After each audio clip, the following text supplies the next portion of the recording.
person who claims nothing reaches them is not numb. They are a fortress with one unlocked door, and they have memorized every hinge.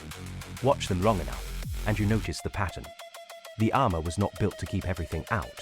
It was built to protect one thing that was never allowed to harden. You are already thinking of someone else. That is the protection. It is working. This pattern begins early. A child learns that need is dangerous, not because need itself causes harm, but because the expression of it has been met with inconsistency, intrusion, or a love that arrived only after the need was hidden. The child does not conclude that love is absent. The child concludes that love is conditional on the suppression of the signal. The signal becomes the threat. Over time, the child builds a self that does not emit. No wants, no preferences, no visible tenderness. The fortress is constructed plank by plank, not in a single trauma, but in 10,000 small negotiations with an environment that could not handle the whole of them. By adulthood, this person has forgotten they built anything at all. They experience their numbness as temperament, as maturity, as the simple fact of who they have always been. But it is not temperament. It is architecture. And every architecture has a purpose. The evolutionary mechanism underneath is straightforward. A system under unpredictable threat learns to minimize exposure. Emotional expression is exposure. The child who learns that need provokes abandonment or engulfment will, over developmental time, install a suppressor that operates below awareness. The adult inherits this installation as identity. They call themselves low maintenance, easygoing, not someone who makes a fuss. What they are is someone who made a calculation long ago that the cost of being felt was higher than the cost of being absent. The calculation was correct for the environment that produced it. It is catastrophic for intimacy, which requires precisely the signal they learned to extinguish. You are still thinking of someone else. Notice that. In practice, this pattern has a specific shape. The person who claims nothing reaches them does not avoid all connection. They maintain connection at a controlled dosage. They are present in conversations but not present in needs. They remember birthdays, ask questions, perform the rituals of care with competence and sometimes with genuine skill. What they do not do is lean. They do not place weight on another person and trust it to hold. They do not express a preference that would inconvenience someone else. They do not say, "I need you to stay," or "This hurt me," or "I am not okay." They have rehearsed these sentences internally thousands of times. They have composed them in emails, in imagined conversations, in the mirror at 3 a.m. The sentences exist. They are articulate, precise, sometimes beautiful. They are never sent. The rehearsal becomes a substitute for the act. The person believes they are processing. They are not processing. They are performing processing in order to not have to do the thing. At work, this appears as the colleague who never pushes back, who absorbs unreasonable loads, who leaves only when the building is empty. They do not complain. Complaint is signal. Signal is exposure. They receive praise for their stoicism and experience it as exhaustion wearing a mask. In relationships, they are the partner who is fine with anything. Where do you want to eat? Whatever you want. What do you need from me? Nothing. I am good. The partner experiences this as ease at first, then as loneliness, then as a wall they cannot locate, because it presents as open space. The person is not withholding strategically. They have genuinely lost access to the signal. They do not know what they want, because the knowing was dangerous before they had words for it. The intelligent person's version of this pattern is particularly difficult to detect. They have read the literature. They can name attachment styles, describe the mechanism, locate their own history in the framework with precision. The vocabulary becomes a new fortress wall, this one transparent and therefore harder to see. They say they are working on it. They say they are aware of it. They say they understand where it comes from. What they are doing is the same thing anyone else would do. They are not moving. The intelligence is in the service of the stillness. The high achiever's version is different only in its visibility. They produce. They accomplish. The production is the fortress. The achievement is the unlocked door they guard, because if they ever stopped achieving, they would have to feel what the achievement was replacing. The person who has been to therapy for years and can narrate their own formation with clinical accuracy is not exempt. Sometimes they are the most thoroughly defended, because the story of their wound has become the door itself, and they guard it by telling it, by performing insight. by being the person who knows exactly why they cannot change. I do not have this pattern. I have only watched it.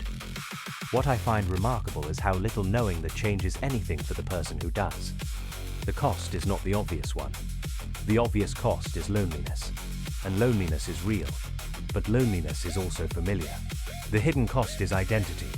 The person who claims nothing reaches them has constructed a self that is defined by its impermeability. They are the one who does not need. They are the one who does not break. They are the one who can be relied upon because they will never ask for anything in return. This self is not a lie. It is a partial truth that has been expanded to cover the whole territory. The moment they admit the one thing that still reaches them, the self-structure destabilizes. Not because the admission is large, but because it is categorical. One crack means the wall was never solid. One need means the fortress was never a fortress. And if the fortress was never a fortress, then what was all the work for? What was all the isolation? What was all the performance of not feeling that consumed decades? The relationship cost accumulates in a specific way. Partners do not leave because of the numbness. They leave because of the moment after the numbness breaks.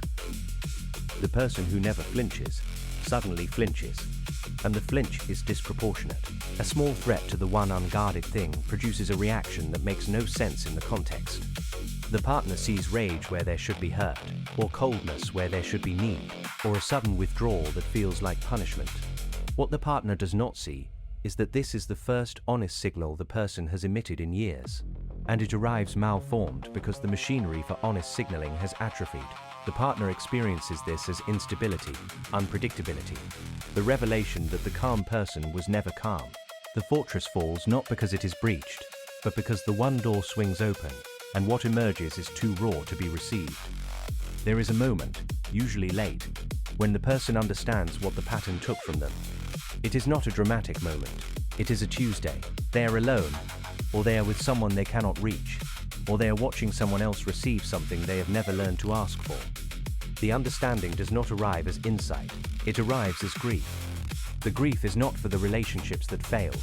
It is for the self they buried, the one they protected so completely that they forgot where they put it. They understand that the numbness was a choice, not a condition. This is the worst part. A condition could be mourned without responsibility. A choice requires them to have been the agent of their own absence. Awareness rarely dissolves the pattern. The person who sees it usually sees it repeatedly.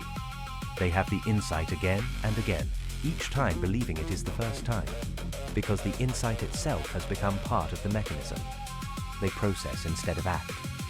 They understand instead of change. The rare exception occurs when the cost of maintaining the pattern becomes visibly higher than the cost of dropping it, and this usually requires a collapse. Something external fails. The fortress is breached not by choice but by event. In the collapse, there is a brief window where the person is too exhausted to perform, and in that window, the signal escapes. If there is someone present who can receive it without punishment, without using it as leverage, without needing the person to be other than they are in that moment, then something different becomes possible. This is rare because the person has spent their life selecting for people who will not see them, and because the people who could see them accurately have been filtered out by the very defenses that now need to come down. The quiet terror of the emptiness is why you built the fortress in the first place. The crack is not a flaw. It is the foundation. Without it, the structure collapses into what it was always meant to conceal, nothing. And you have known this. You have known it in the way you check that one door again and again, without admitting you were checking. You have known it in the way you become inexplicably alert when someone approaches the one topic, the one memory, the one name. You have known it in the way you tell yourself you do not care, and feel something tighten in your chest that is not indifference. You guard it not because you want to keep it. You guard it because losing it would mean the armor was all there ever was. And you are not ready to sit with that. You may never be ready. The fortress will stand. The door will stay unlocked. You will continue to memorize the hinges, to check the perimeter, to tell yourself and everyone else that nothing reaches you, that nothing has ever reached you, that you are fine, that you are good, that you do not need what you have spent your entire life protecting yourself from needing.